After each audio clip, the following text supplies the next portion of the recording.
Okay. I'd like to welcome everybody. Start the meeting off. If everybody would please rise for the Pledge of Allegiance.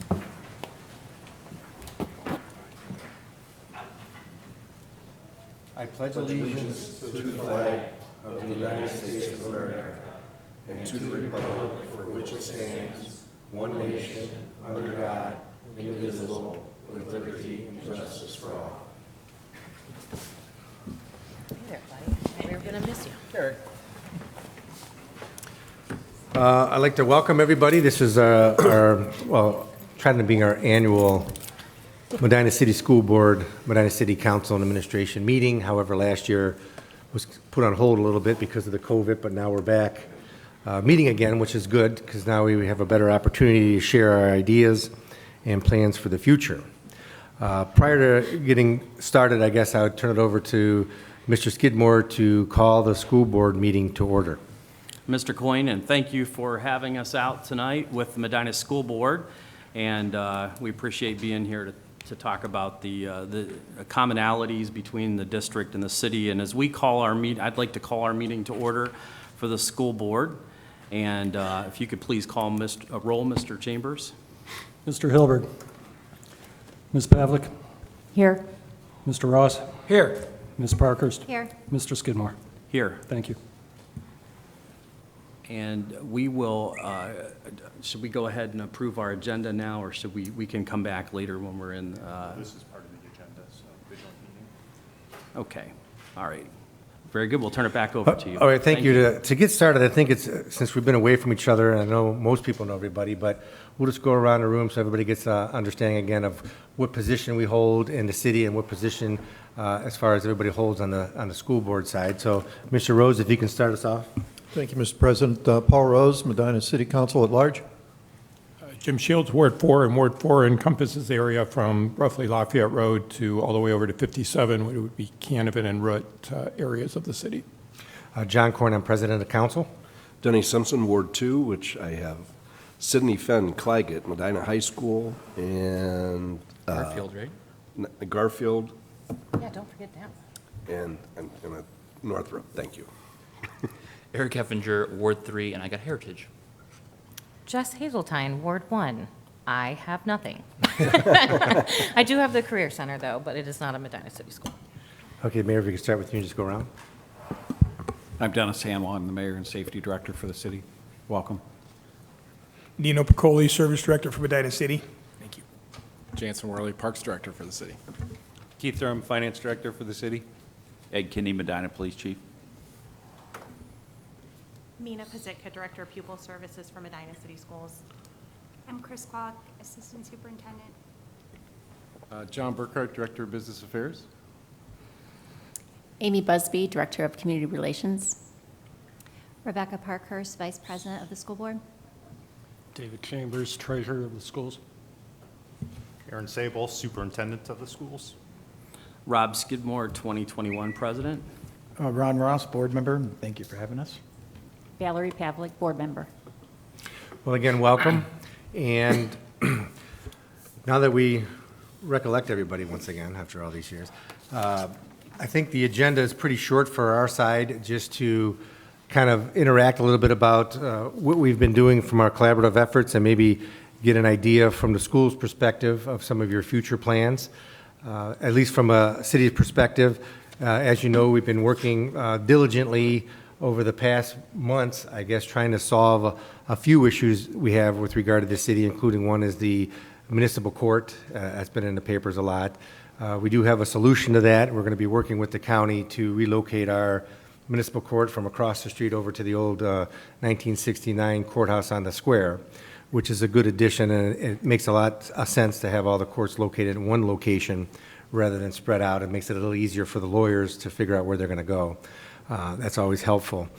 So we've been working on that, and we've been working on a lot of other issues with respect to the parks, and we can get into that and the other city projects. We've been working through our budgets. We do a little bit different on budget processing. We already started our budgets. We usually do a year-long budgeting, and we do a 5-year budget. I think you guys knew that, and we plan ahead, and we do something different than many other communities, and it served us very well over the years. We provide budgets to each of the department heads and give them a number that they can spend, and if they save any of the money, they get to keep it. We don't take it back. And then they can save it up for projects that they have in the future or some specific project they want to do. As long as they save their money up for it, they could do that project. And it worked out very well. They've been very fiscally responsible over the years, and we've been doing this for almost 20 years now.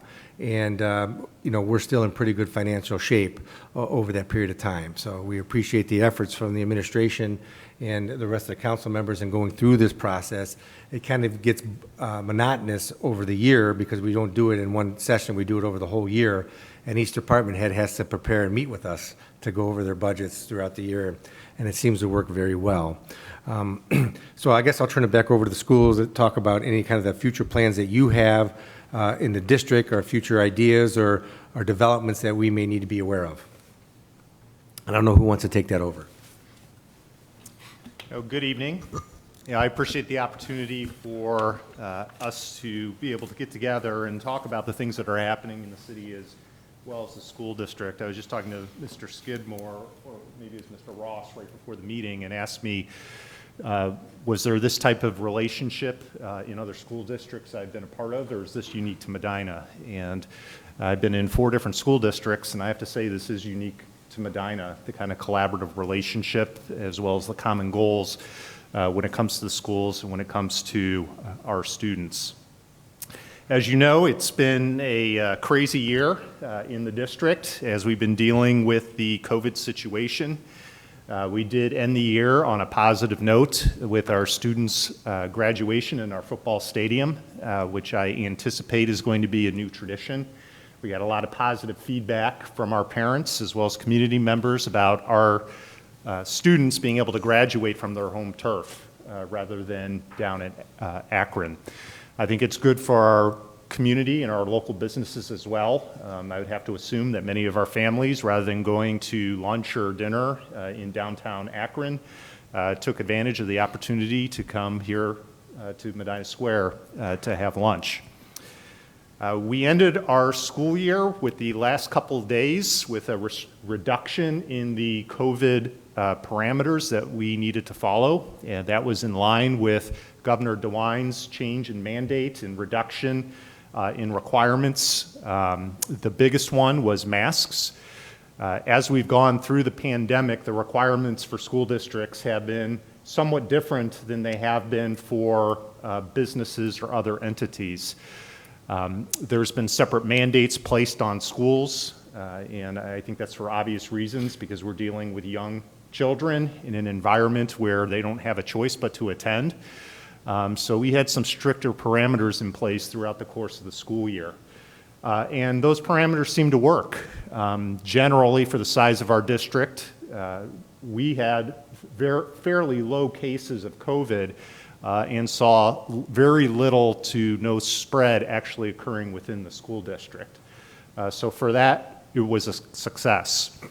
What was even more successful is our return focus to academics. At approximately halfway through this year, we were able to return to some projects that we initiated last year. And we've been working on the Portrait of a Graduate, which I know many of the people here took part in that process. And that is defining what qualities we want to see out of all of our students when they leave Medina City Schools. So that's a vision of our students that's created not only by the school district, but by the students, the parents, and the community as a whole. I'm happy that we were able to complete that project. In our last board meeting, our Board of Education actually approved and adopted our Portrait of a Graduate. So that initiative is going to carry us into the next school year. In addition, we are wrapping up our strategic planning process. Next year is actually our 5th year of the strategic plan that we put in place 4 years ago. We were able to move through and complete that plan under budget as well as early. So we spent the second half of this year not only working on the portrait, but also working on the strategic planning process. That process still is underway. I'm hopeful that within the next month, we will be able to share with the board where we're at with that strategic planning process and start making that available to the community. The strategic plan is going to directly coincide or work with our Portrait of a Graduate. We call the Portrait of a Bee our North Star. So it's general qualities in students that are going to direct decisions that we make moving forward, so that has an obvious direct impact on our next strategic plan, which we approximate will be a 3 to 5 year plan moving forward. The other big initiative that we had in place last school year, I think we actually had one community meeting, is we began looking at our student population and discussing redistricting and taking a look at our facilities. We had the Ohio Government Facilities Commission come in and take a look at all of our facilities, and they rated them in terms of repairs, replacement, updates to all of those facilities. The next phase to that is bringing our community, our staff, and our students in to get feedback on the direction that we go in terms of redistricting as well as our potential facilities. We are going to start the process completely over heading into the fall. We think this is important because we're in a very different situation since moving through the pandemic. So we want to make sure that people have an opportunity to voice their concerns or their wants or their wishes for the district moving forward. So that's going to be a major initiative in the fall. In terms of redistricting, the reason why we're exploring redistricting, which hasn't been done for, I would say, 15 years approximately in the district, is because we've had a shift in our student population. Some of our newer facilities are becoming very full. Waite currently is our largest population-wise elementary building. Garfield is currently our lowest. So what we're looking at doing is adjusting enrollment across the elementary buildings to create more even enrollment across the district. This is for multiple reasons. First of all, of course, it's financial. We want to make sure we're fiscally responsible in providing our students with the education that they need. And one way to do that could be through consolidation.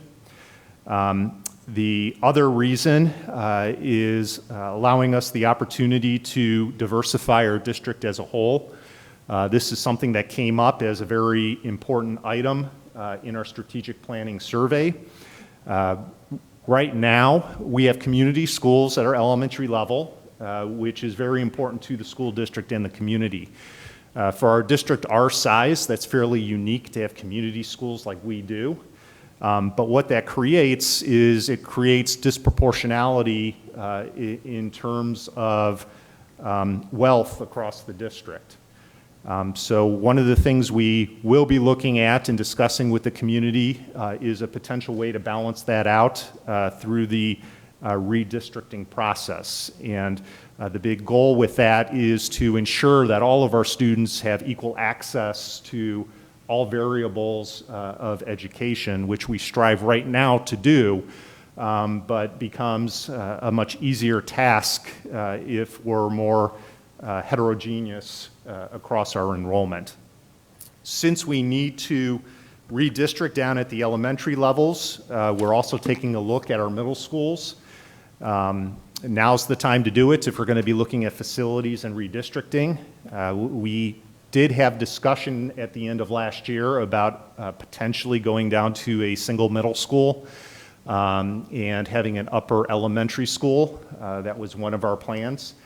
If that were to occur, that would likely result in Root being a upper elementary building, a 5-6 building, and then Claggett being the middle school, which location-wise makes sense because it provides our 8th grade students the opportunity to actually come to the high school and participate in high school classes. I do want to make sure it's clear that that is not a decision that's been made. That's simply a discussion, and that's why we need to pull the community, our staff, and our teachers together. I do not foresee any changes to our high school. Our high school is doing very well with its current setup, and the facility's in great condition.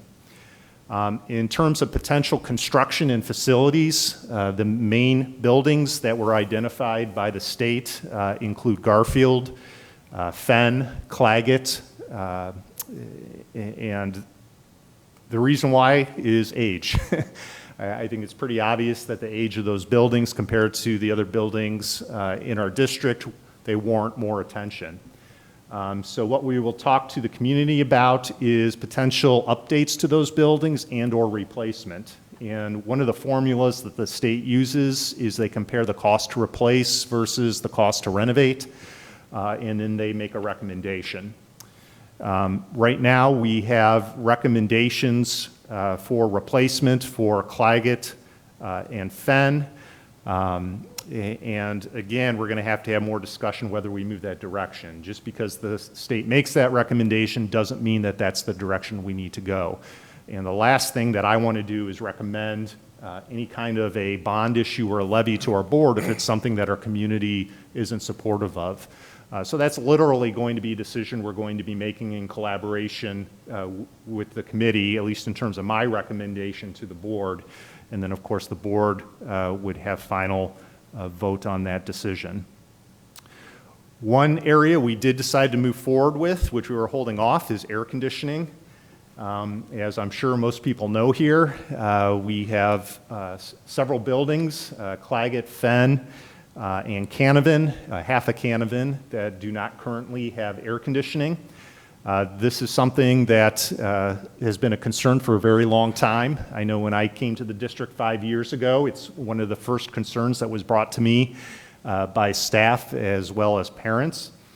We knew we had the possibility of redistricting as well as looking at facilities down the road, so we were hesitant to put a lot of money into that, knowing that there could be some major construction to some of the facilities. However, if any good came out of the pandemic, it was some of the ESSER funds that we received in order to help us pay for all the COVID changes that we had to make. Part of those funds can be used for climate control as well as air filtration within facilities. And we're looking to use that money in order to install air conditioning in those 3 buildings. Even though we're using those federal dollars to do that, we want to make sure we're doing it in a responsible way.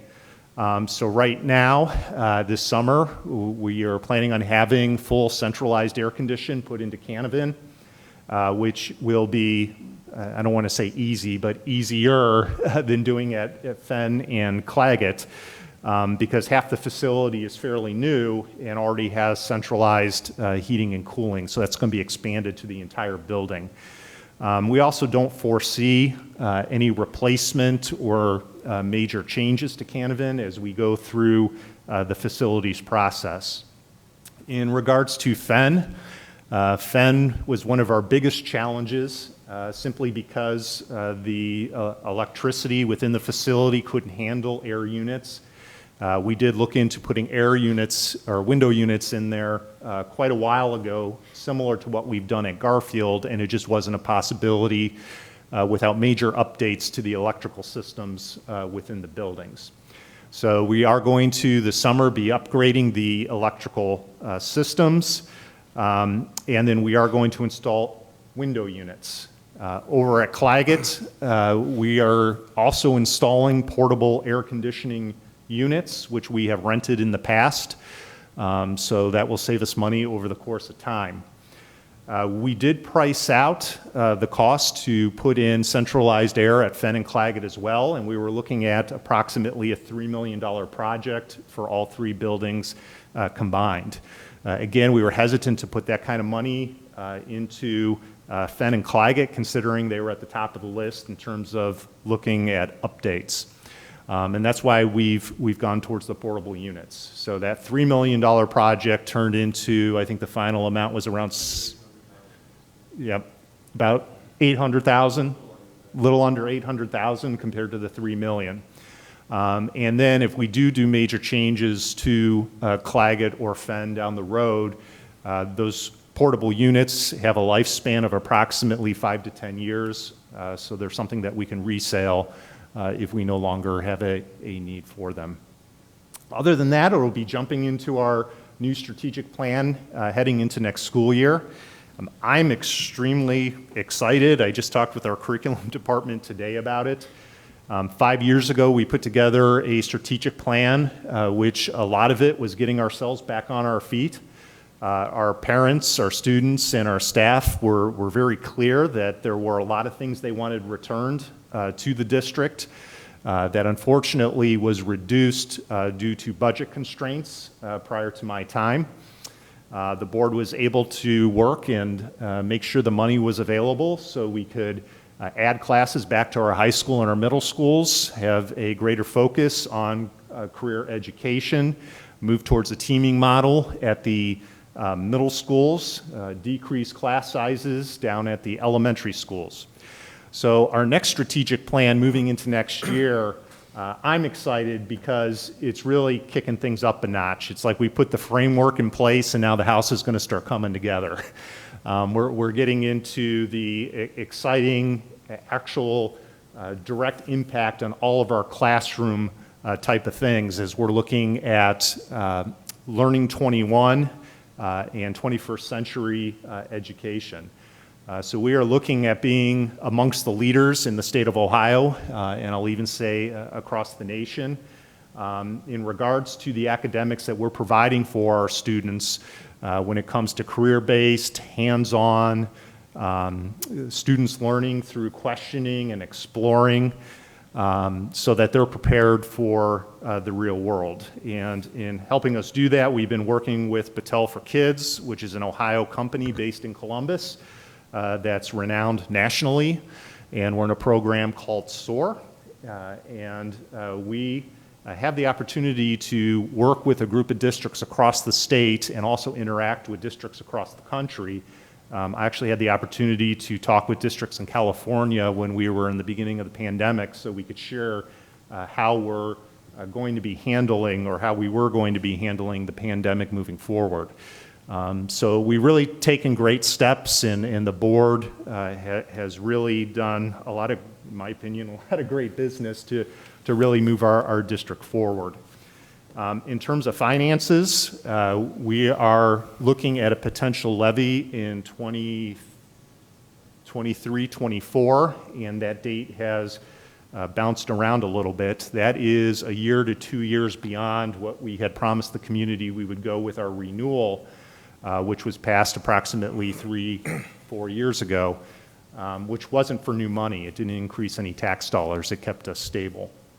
As we look into a potential levy moving forward, we will be looking at an increase in order to continue to provide the kind of academics and the type of programming that we've extended over the last several years. We're going to need additional funds in order to make that happen. We are currently in deficit spending, which means we're spending from our savings account. That doesn't mean that we're in a bad financial position. We're actually doing very well right now. But what it means is we have to be very aware of what's coming down the road as our savings decreases, and at the same time making sure we have a safety net with extra funds within that budget as well. So we have a lot coming up, a lot of new and old stuff together. I really feel like we're heading in a positive direction, and I know it's a breath of fresh air to end this school year, especially with the pandemic, but I'm excited for next year. Thank you. I guess I have one follow-up question, if I may. You talked about your strategic plan and moving forward and maybe the lessons that we've learned through the COVID with online learning, at-home learning, and maybe the challenges or opportunities available for our local community. And maybe, since we're talking about collaborative efforts, and if there was any discussion about maybe collaborative efforts across the nation by having online classes with other states, other schools in other states, just so you get more of a well-rounded development of students if they wanted to take an opportunity. I don't know if that is some kind of, is there anything new coming up in the future from an educational standpoint that'll provide opportunities rather than learning in your own school, you can learn, multi-jurisdictional?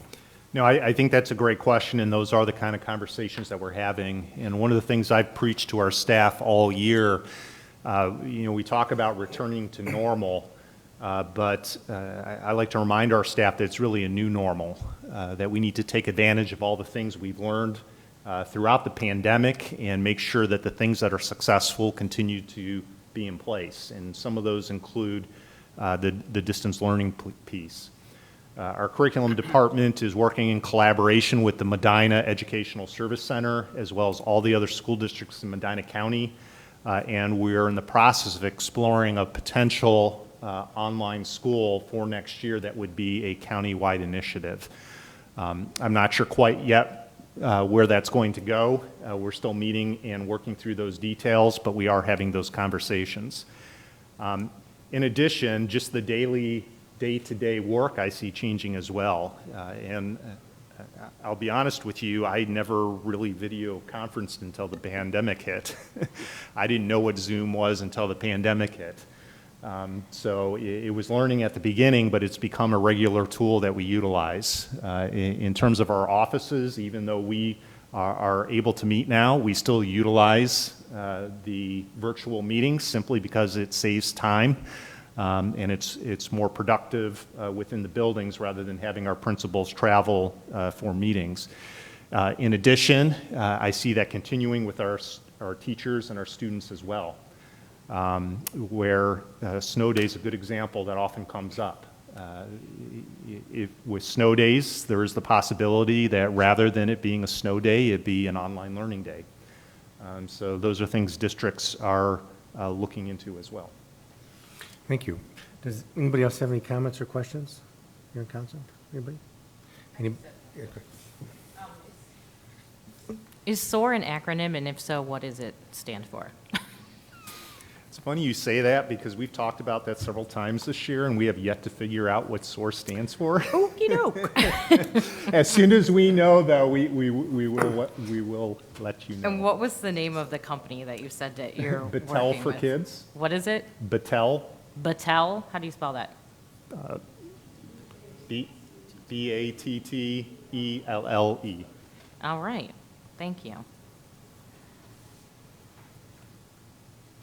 All right, thanks. So that was a great presentation. And as far as our collaborative efforts, I mean, everybody received a list of, it goes to Double D on the list. And I don't know, Mayor, if you want to highlight any of them specifically that are new to the relationship between the school district and the city, or if there's anything that stands out as something that was a unique opportunity that we're able to take advantage of maybe during this past year. Thank you, Mr. President.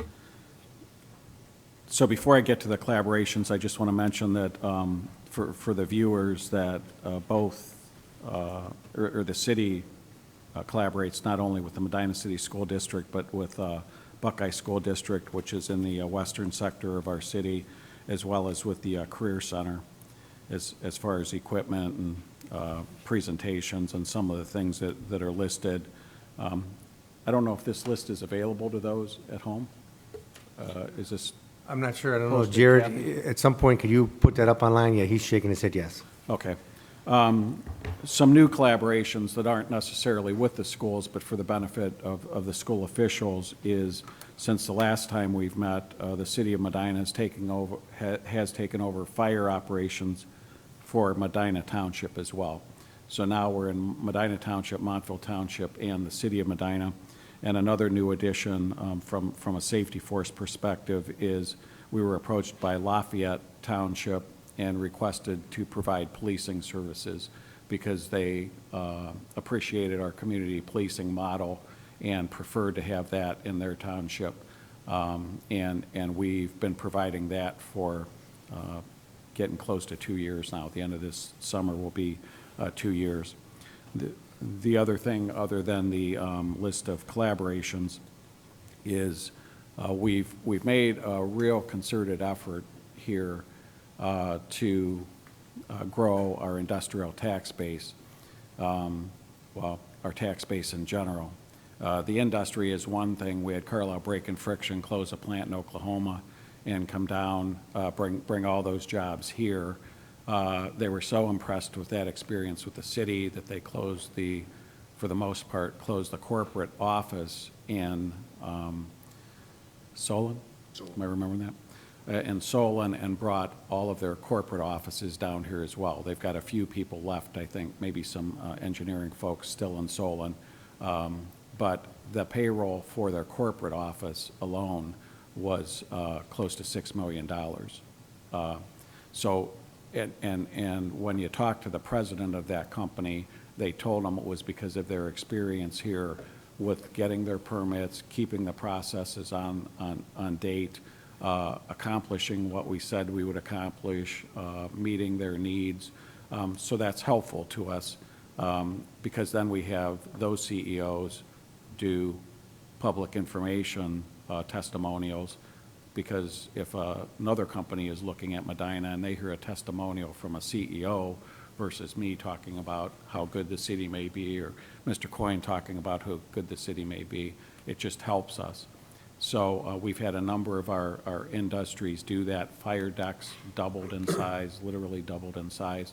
When Fire decks started, they made the firefighter uniforms, pants and coat. And then they bought a helmet company, and then they bought a boot company, and then they bought a glove company. And when most corporations, now some of these are out of the country, e.g. Mexico, some of them are in southern states, and rather than taking the jobs from the north to the southern states, because of their experience in working with Medina, they chose to bring all the operations here. So they literally doubled the size of their operation, and they now make equipment from head to toe for firefighters. And they've also created a whole new line, and may need another addition, to actually re-clean and sanitize some of the uniforms where a person maybe has been in a hazmat situation, or it was damaged so much because of the fire, but instead of replacing it, it's cheaper to put it through some processes of cleaning and revitalize it. So we have that going for us. So industry is one side of it. The other thing, I believe that the schools have benefited as well, but when we did the Route 42 corridor, we've seen massive improvement in retail and occupancy, and some of them was, you know, the old Wendy's is going to tear the building down, rebuild a brand new Wendy's on the same site. They bought a little parcel next door to expand their parking and traffic movement. Taco Bell is doing exactly the same thing. The Eaton Park is going to become Chick-fil-A for Mr. Shields. He's been trying for that for as long as I've been mayor, maybe longer. And that's going to be a great location for them. Now, again, they're not going to go in the old building. They're going to tear that down. In fact, that's going to start in the next week or so. And then that Chick-fil-A is going to be there. And there's no doubt in my mind when the Chick-fil-A moves in there, that's going to increase the vitality of that whole area there, to where the Ruby Tuesdays next to it will likely be leased pretty shortly as well. So there's a lot of vibrancy in the retail market as well. Our square has been full for the last 7 to 8 straight years, and there's a lot of desire and demand to be downtown, but we just don't have the space, and that's why we're looking to work with the Rose properties to create apartments within the downtown, which again will help with the tax base, 3 floors of apartments, and somewhere between 3 and 5 commercial spaces on the lower end, because we have no commercial spaces available near the square, and that's where folks want to be. Now, there's also little doubt in my mind that as this 18 corridor improves from Nettleton Road to our hospital, that we'll likely see the same investment and revitalization of that entire corridor as well. And I share all of that for the public's benefit as well as our school board members, because the more growth from job-wise, from investment-wise, helps with the property tax base and helps the county, helps the schools, helps the city, and we all benefit from it. So if you'd like, Mr. Coyne, I can go over some of these. I mean, a lot of them are what we've been doing for a long time. I do appreciate Superintendent Sable mentioning that this is not the norm, and it takes collaboration and cooperative partners. You know, it's one thing if you know, the school wanted to collaborate and the city wasn't cooperative, or vice versa. But by having collaborative partners, we have a great relationship with Medina City Schools, the other two school districts, with Medina County, with the surrounding townships. And in my mind, and I don't want to speak for council, they can speak for themselves, but I think they share the same view that these are everybody's tax dollars. And the more efficiently and as effectively that we can spend these, whether they be for city purposes, school purposes, county purposes, township purposes, everybody wins then, instead of duplicating things over and over again. So, sorry. Would you like me to read the list? Well, I think everybody has a list. I don't know if there's anything new that came about, and I think there is a few things because of the previous year and the pandemic that occurred, some other interactions that we developed that didn't occur before. I mean, Okay. there's just a few of them we can. I got a couple. Okay, so the Performing Arts Center, just in the last month or so, that's C there, we're going to increase the responsibility of the Medina TV staff to take over the Performing Arts Center, scheduling and handling things there. It used to be split between a number of people, so that's new. D below it is we're going to add in this upcoming school year another full-time another full-time SRO. We were sharing SRO is School Resource Officer. We were sharing the one School Resource Officer. We had a full-time at the high school and one full-time, but it was split between Claggett and Root. And because of a grant we got through the McDack levy, we're able to add a third School Resource Officer this year, and then we'll have a full-time SRO at each middle school. And one of them had been teaching DARE and will also continue to teach DARE at our elementary schools. It may be since we talked the last time that we began purchasing office supplies together, and because of the efficiencies of bulk buying, that helps both the schools and the city.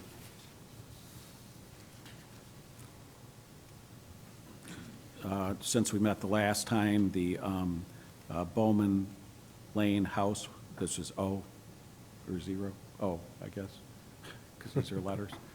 The Bowman House Lane was provided to the schools, and the schools bought the house that was moved next to Mellert Park on North Huntington Street, which gave us the ability, or will give us the ability, we're not quite there yet, to first of all, we added that parkland, but then expand that parking that many times gets overrun.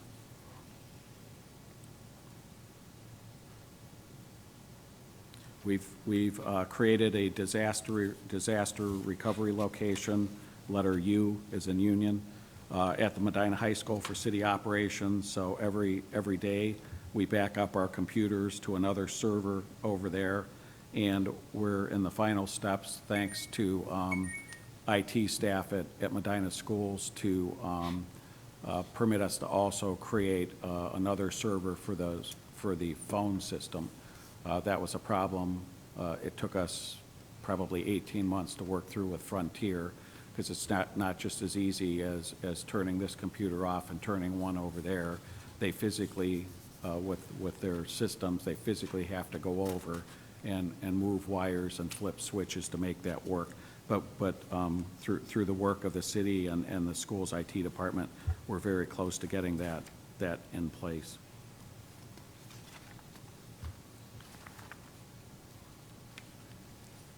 Jansen mentioned to me that I'm down to AA now, Kathy. The city parks are reserved at no cost to Medina City schools and parent-teacher organizations. And I'm sorry, just above that, Kathy, is Z as in zebra. We executed a land use agreement between the city and Medina City schools, which permitted a connector trail to be built from Eliza Northrop Elementary to Reagan Park. And the benefit of that is it provides additional parking for events at the school.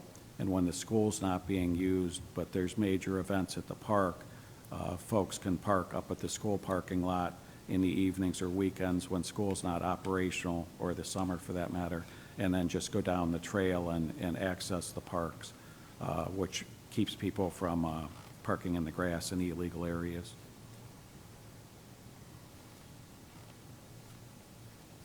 I think that's it, Mr. Clark. That's great. Well, as you can see, we have a lot of separate activities and continue to grow those activities. I'm not sure if anybody has any ideas now, not to put anybody on the spot, that is a possibility for a further collaborative effort, maybe in a different segment, or maybe something that there is a need to have occur that we both could do together to help each other. I'm not sure if anybody had any thoughts or anything with regard to that. I mean, that's Mr. Simpson? Thank you. And I'd just like to thank Superintendent Sabo and the rest of the school board and staff that are here for agreeing to do this again. And as Mayor Hanwell mentioned, it's so important and rare that a school district in a city would get together and collaborate on so many things. You know, I've always said, and many times when I talk to people, they talk about public office, you know, there's reasons that people choose a community, and obvious reasons. I mean, we all know it's number one is healthcare, number two is the school system, three is usually the safety services, four is religious reasons, churches that are available, and the city and surrounding communities, I mean, provide great marks on all that. But this. And I'm glad that Jared and the cable staff is going to provide this online, the list of the collaboration. You know, I've said in recent months, and I think you've all experienced it over the years, when hot button topics come up, you know, whether it's the school board or council or administration, the public can, just because they're not informed properly, we can get beat up pretty bad. And I think when the public realizes how just these two entities alone, the school staff and administration and school board and the city, has collaborated on all these items alone to benefit not just the schools, but to benefit the city and to benefit the taxpayer's pocketbook. They couldn't help but be impressed. So I hope the journalists that are here will periodically promote publishing these lists so the constituents will again be able to look at it and realize that their school board, their school superintendent, and the city administration and council are continually working together to make things better for our community. And the shared responsibilities, I think, proves that. Thank you. Thank you again for coming tonight. Thank you, Denny. Does any other council member have any kind of comment or addition to add? Mr. Rose? Just very briefly, I wholeheartedly support everything Councilman Simpson said. Thank you. That was quick. Mr. Shields? I just want to point out how much we appreciate the resources of the city. I know John and I can tell you that Dan Gladish, our building official, you know, just as recent as this air conditioning, you can call Dan and he'll give you ideas and ways to help us out. He did it last year on a roof project where he came over. Nino and Service Director Pat Patton, they talk to Rob Travis on a regular basis as far as closing roads or construction to make sure that they coordinate first with transportation and what works well with our buses. There's a lot of behind-the-scene things that aren't on here that just a great relationship with the people that I've had to call Jansen before for picnics with the elementary buildings, and he'll have a porta potty there right away, or he'll make sure it's empty before the kids get there. There's just so many things that we're lucky that we have such great relationships where we can call and ask if something could be done last minute, and everybody at the city takes care of it. Thanks. Mrs. Hazeltine? Thank you, Mr. President. First of all, I just want to echo everything that the other council members have said. Being a mom that has children in Medina City schools, I have come to know some of you on the board and the people that work for the school system over the past couple years. And I just thank you for all that you do. I couldn't ask for anything better for my kids. I'm 100% acknowledge the fact that unfortunately in these times, when you count the times that your children are sleeping, or as a divorced parent when they're at their other parents, the teachers are the people that are with my kids the most. And I'm happy to say that I trust implicitly every educator that's ever had my children in their hands, so thank you very much. Secondly, I had somebody, I'd like to monitor the Facebook feed while we're doing this, and Cheryl Hendrickson has informed me that SOAR stands for Schools Online Achievement Reports. There you go. Thank you again. Thank you. Does anybody from the school board or the administration have any comments or additions? Just again, want to thank you for having us out, and thank you for the comments that the mayor gave and recapping the partnership. And I think of a speech the mayor gave a couple years ago, one of the State of the Cities, and he talked about that in the city, if there's a job to do and you're not in that department, that you still do that job. And I kind of think of that, the schools try to do that too. And I think that this partnership in essence is really that we all want to do what's best for the community, and we recognize that having a safe community and having a vibrant town and vibrant schools are really what attract people to live here and to raise families and to stay here sometimes after they've raised their families too. So I think we all recognize the value of that and the partnership of the rec center and everything that we do there. So John, we appreciate you having us out tonight. Thank you very much. If there. Thank you.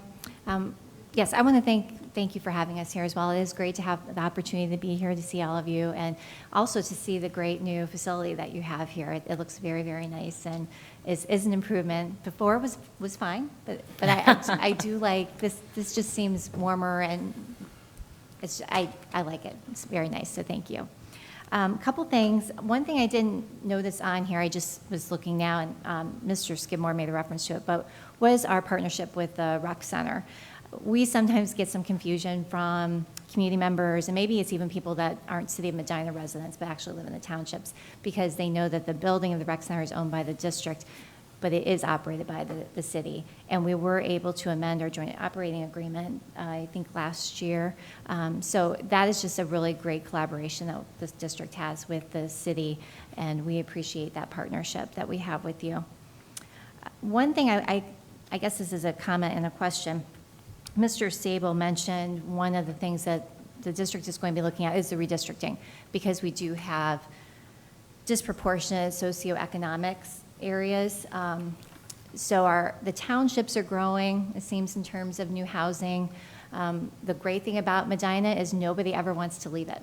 That says a lot about the city of Medina and what a great place it is to leave. As a result, we're not getting a lot of new families, and people aren't able to get a lot of affordable housing because there aren't really that many homes available in the city. The OFCC, when they were looking at our buildings that we might need to repair or replace, did a population study, and our district has been declining enrollment ever so slightly the past few years.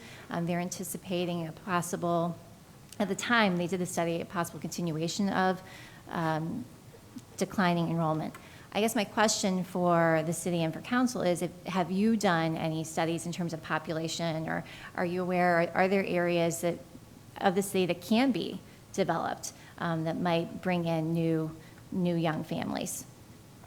Yeah, so the problem with the city is we have so little available lots left, and those that are left are problematic, like they're in a low area, so you would need a lift to get the sewage up to the sewer lines, things like that. And when I say a handful, like probably less than 10 or so. What we're seeing in the city is rehab of houses. Sometimes a house taken down that's not in the best of shape, and then a brand-new house built, which again improves the property value.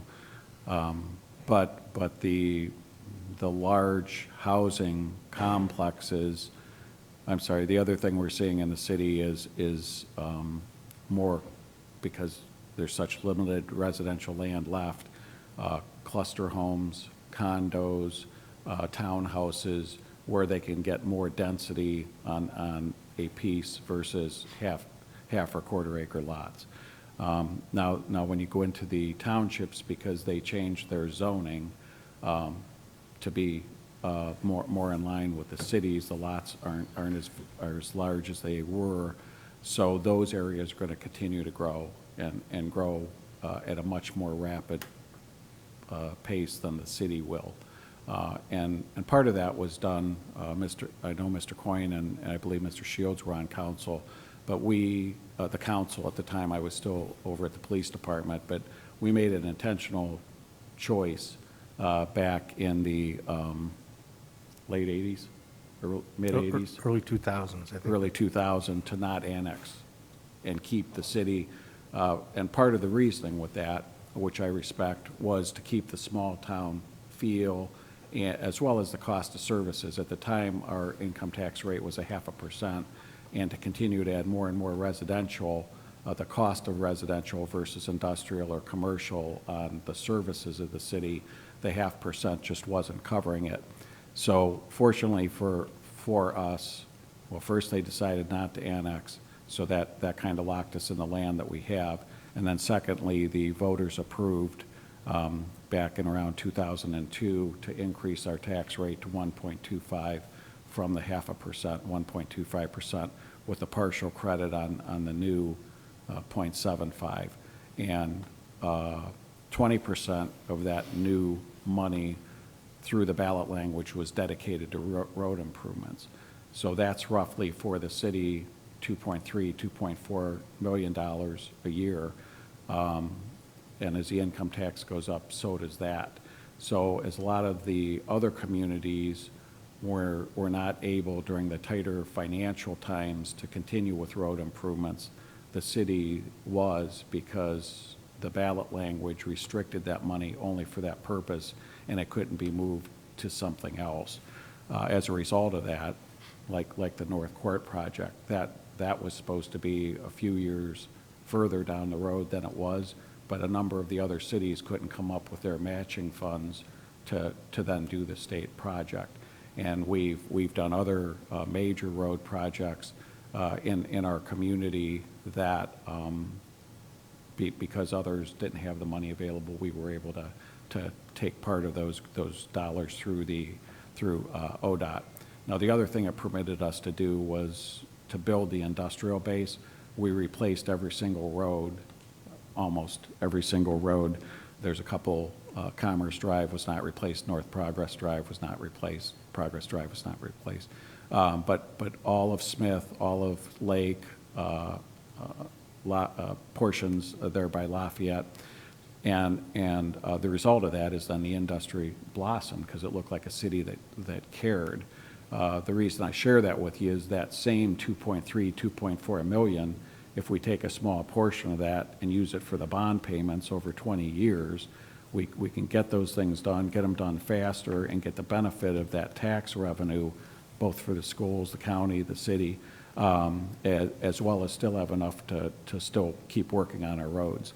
Now that we've got the industry done, our focus is going to be, we're going to pull, likely, we're going to rebond some more dollars and do the same concerted effort in some of our residential areas, particularly the main feeder streets and things like that your buses use day in and day out, and that our residents use day in and day out. So, Mr. Coyne, I don't know if you'd like to add anything, or Well, Mr. I don't think we're Shields? going to do those during school time, are we? I think that was one of the biggest issues is. Do what? Close the roads. Close repair? No, we do our best not to. Okay. The kids would like that, though. I was just going to add, I know Mrs. Parker's asked about housing, and one of our first projects that we teamed up with Medina Metropolitan Housing on was our senior complex down on what's known as the Acme property on South Court.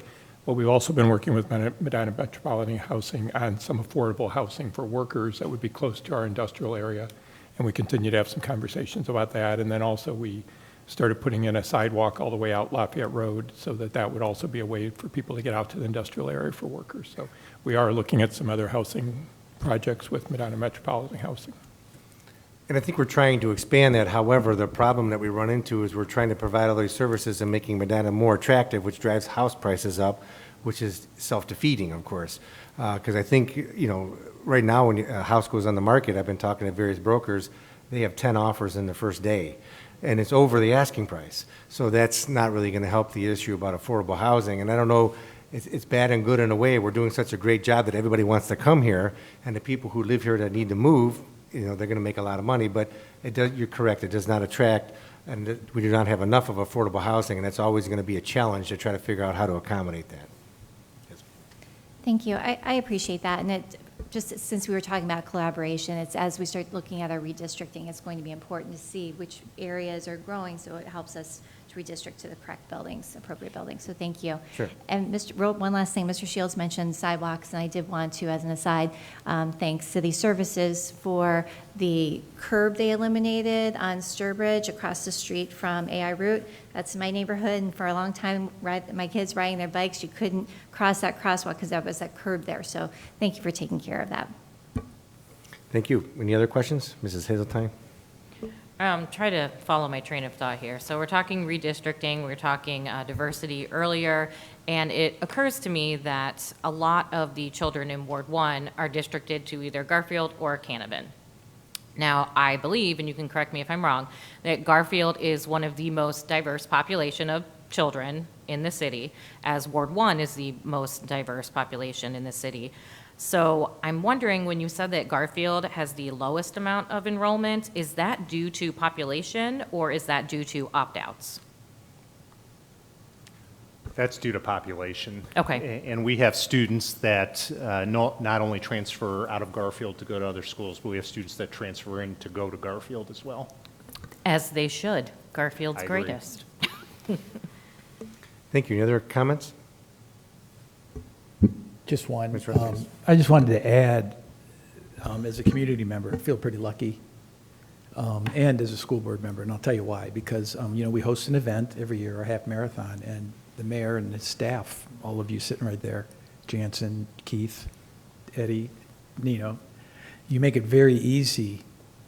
You made it so easy for us to get those permits and everything to have the event. And in addition to taking part in the event, being our official starter every year, and Keith has volunteered at the race, and so. I just want to say I ran it once. I'm really happy with that. Outstanding, yes, very good.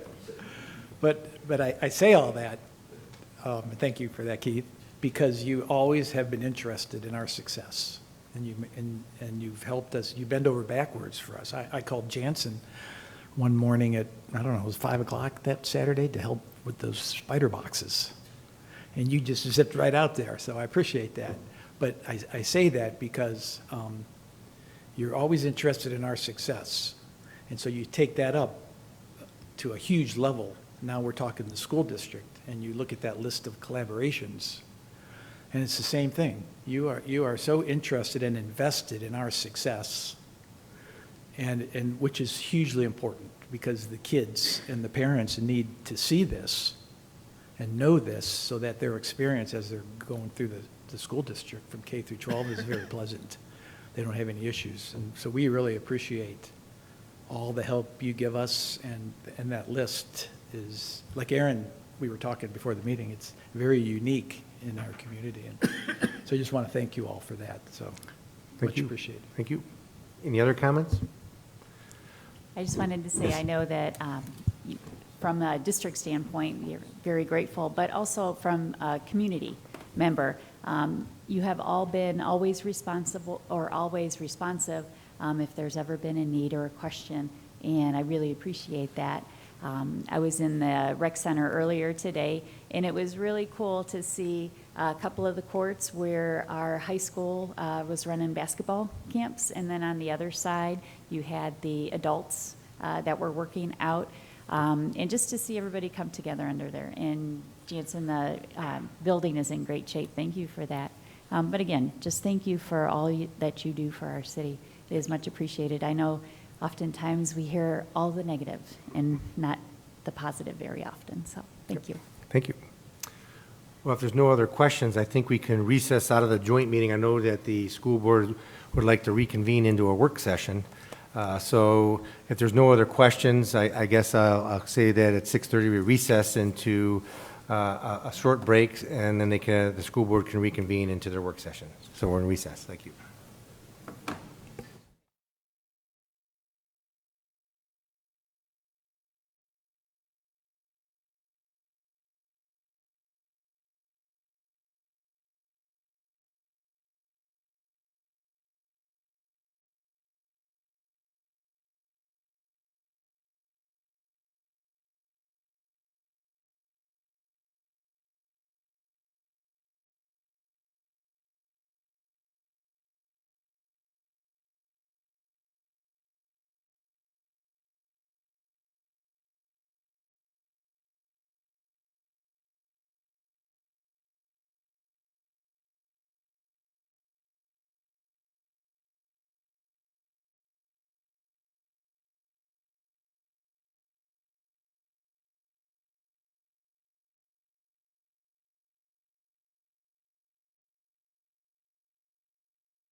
Good evening. We want to welcome everybody back on the record for the work session for Medina City Schools Board of Education for our June 7th, 2021 meeting.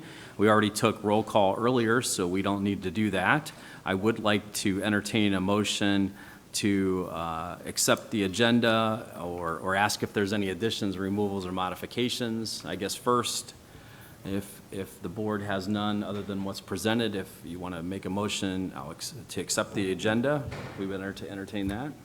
I'll make a motion to accept the consent agenda. Thank you, Mrs. Pavlik. I'll Do you have a second. second? Thank you, Mr. Ross. Any questions or comments? Hearing none, if you could call roll. Ms. Pavlik? Aye. Mr. Ross? Aye. Ms. Parkhurst? Aye. Mr. Skidmore? Aye. Thank you. Mr. Sable? Well, our work session agenda here is going to be fairly quick because I believe I talked about most of the things I was going to mention during the joint session. And I know it doesn't need repeating.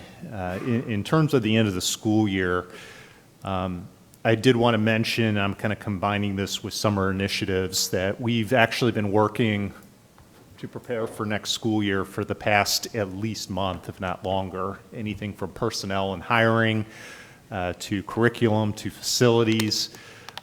So we really do already have a lot of work into next school year, and that work is going to continue over the summer. Our students are going to be attending our summer school classes. We have an expanded summer school this year, which we put in place due to COVID. We've identified students who are going to attend in person and be bused, which is a first for us, the summer school program, to make sure that their academics are where they need to be entering into the next school year. In addition, we're also offering an online summer school, which is for any student, and that is rolling as well. And we actually tonight have several recommendations for teachers who are going to be part of that summer school program. In terms of our facilities, roofers are already hard at work. I think it was the end of last week they started delivering the pallets behind the high school to do the roofing projects for the district. So that's what those big white squares are behind the high school. And today I saw ladders up on the high school, so they're starting to get up on the roofs. In terms of the air conditioning, we do have action items tonight, and the main reason why we do is because we want to make sure that the board approves the items that need to be done in order to do the air conditioning this summer so it's ready for the fall. So I think John Burkhart and Steve Mishler and his department for the work that they've done in making that happen in a very short turnaround. Very short. We found we could use the ESSER funds and didn't have a lot of time to make it happen, but fortunately we were able to make that happen for our students and our teachers heading into next school year. We are going to continue with our strategic planning process. I do anticipate having further discussions with the board regarding the strategic plan. We actually received a rough draft of goals just recently, and we have a meeting scheduled to go through those goals and review them. Once we get that organized, the intent is to share that out with the board and have a recommendation to the board by August, no later than September, so that plan can go into place for the coming school year. The last thing I wanted to talk about is June and July board meetings, and part of this is my fault and part of it isn't. We have our June board meeting currently scheduled for the 21st of June. I am going to be on vacation that week, so I want to discuss with the board the possibility of moving that meeting. And Mrs. Parkhurst and Mr. Skidmore and I had discussed about moving that possibly to the 28th, if that works for the board members. Okay, great. So we'll go ahead and make that adjustment. The other meeting is July. We have 2 meetings currently scheduled in July, a work session as well as the regular meeting. Historically, We have either canceled both meetings in July or just held one meeting, simply because board business is much slower during that month and people tend to be out of town. We did purposely schedule 2 meetings for the month because we don't know in advance what the situation is going to be, so we wanted to make sure they were on the calendar. We did utilize both of them, I think, plus last year because of the pandemic. So I'd like to suggest to the board that we reduce the July meeting to a single meeting. And I don't remember if we talked about a potential date. I think we were looking at the 19th as a possibility. Mr. Sable, I'll be probably out of town on that Okay. date, so I will not be present. What about the 12th? That's right in between. The 12th, I'm here. Okay, great. So we'll do a regular / work session meeting on the 12th. Thank you. Just the one. Mr. Sable? I'm out of town the 12th. Are you out of town the 12th? I'm not, but I had 2 questions. I didn't know if we would need one closer to August for personnel items, if the 12th would be too soon, as well as I didn't know if we need to take board action because we had approved these meetings at our organizational meeting. Yeah, in terms of personnel, it does help us to have that meeting. We don't have to have it. The board had passed policy a couple years ago allowing me to pre-approve hires. Obviously, they're not official until the board approves. I do know it makes Jim a little bit nervous because we do get candidates who are looking to get out of their contract. So my question is to Jim, when's the best time? I'm guessing it's going to be the beginning of July. It would be. I was going to say, too, I'm fine with the 12th if we could just reserve the right, if anybody needs out of their contract by July 10th, that we could have like a morning meeting where at least 3 people could come.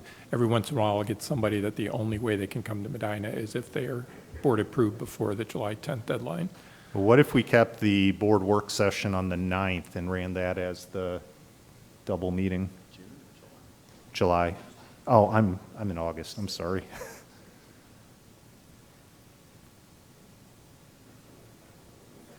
Other conflicts to the 26th? I'll be out of town the 26th.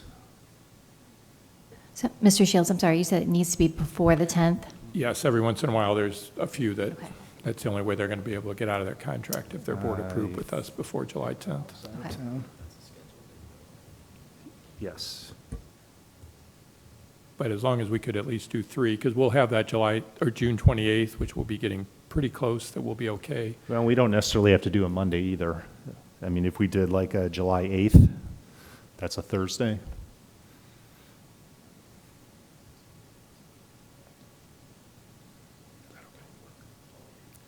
Plan on July 8th. Is that okay with you? And we'll get communication out to the community as well as the press. So Mr. Sable will be, oh, sorry, Bob. Yeah, Will that be the only meeting in July then? that's up to the board. Okay. Yeah, definitely up for discussion. Okay. So you're looking at July 8th, then we would do our regular 6 PM, but just have potentially one meeting for the month of July. That sounds like. Correct. Okay. Does that work for everybody this year? Okay, thank you.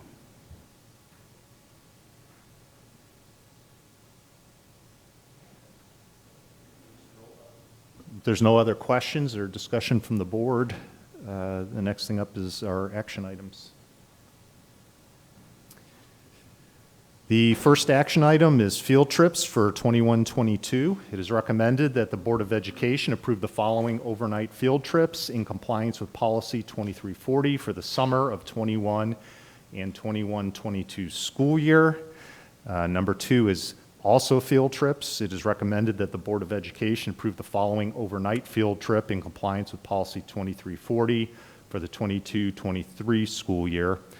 I do think it's important to point out, and Mr. Skidmore said this at the beginning of the meeting, it's nice to see these field trips back on the agenda for approval.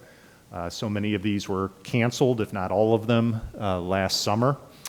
And then the historical educational learning trip to Ireland and Scotland. This is dependent upon students signing up for this trip. So once board approves, then the advisor will go and see what kind of interest there is and start raising funds.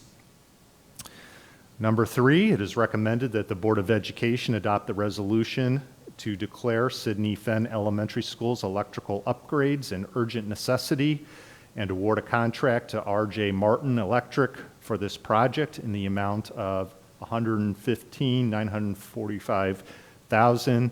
This is in order to be able to install air conditioning into that building. The reason why it is asking for it to be declared as a necessity is because if it's not, the project won't be able to be completed prior to the beginning of next school year.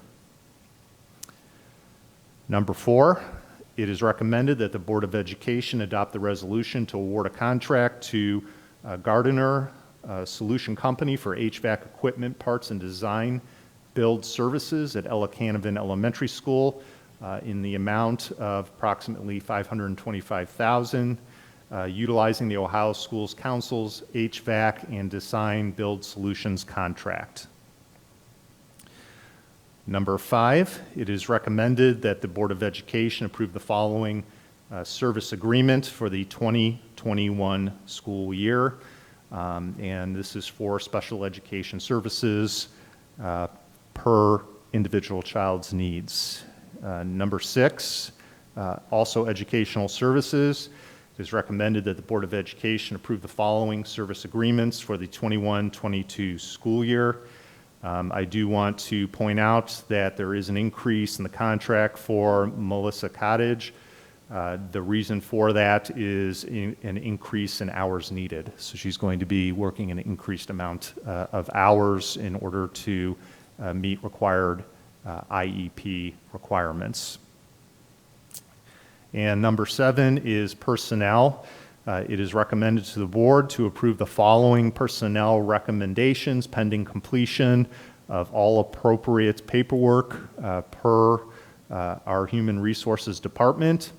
One thing I do want to point out here is that I am requesting from the board additional employment days of up to 15 for our new principal, Alyssa Tadona, so she can come in the summer and prepare for the upcoming school year.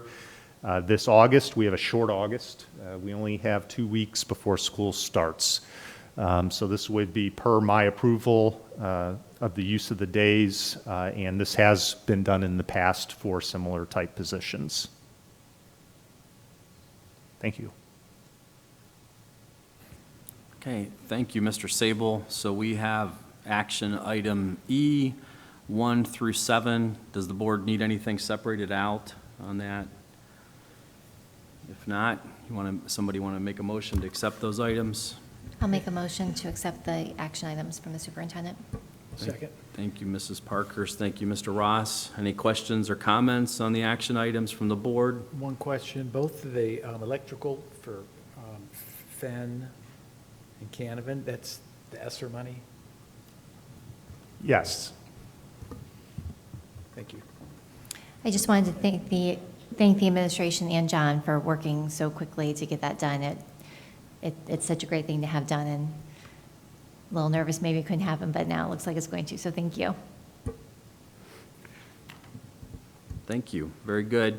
Any questions or comments from the public that's here tonight? Hearing none, if you could call roll. Ms. Parkhurst? Aye. Mr. Ross? Aye. Ms. Pavlik? Aye. Mr. Skidmore? Aye. Thank you. And at this time, we have public participation. Is there anybody from the public that would like to address the board tonight? Hearing none, we will proceed to executive session.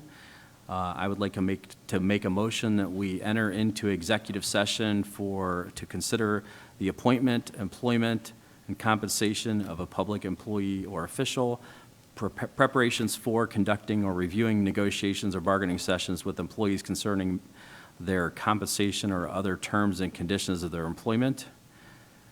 I make that motion. I'll second. Thank you, Mrs. Pavlik. If you could please call roll. Yes, Mr. Skidmore. Aye. Ms. Pavlik. Aye. Mr. Ross. Aye. Ms. Parkhurst. Aye. Thank you. And entering tonight, Tonight, we'll have Mr. Shields as well as Dr. Kwolek. In addition, Derek Tauster, the board attorney, will be joining for a portion as well, and he'll be through video conference. and Mina will join us too. Oh, that's up to you, Mina. Yes, Mina's going to join us for the beginning. Okay, and then when we come back to adjourn, there'll be no action items. Thank you.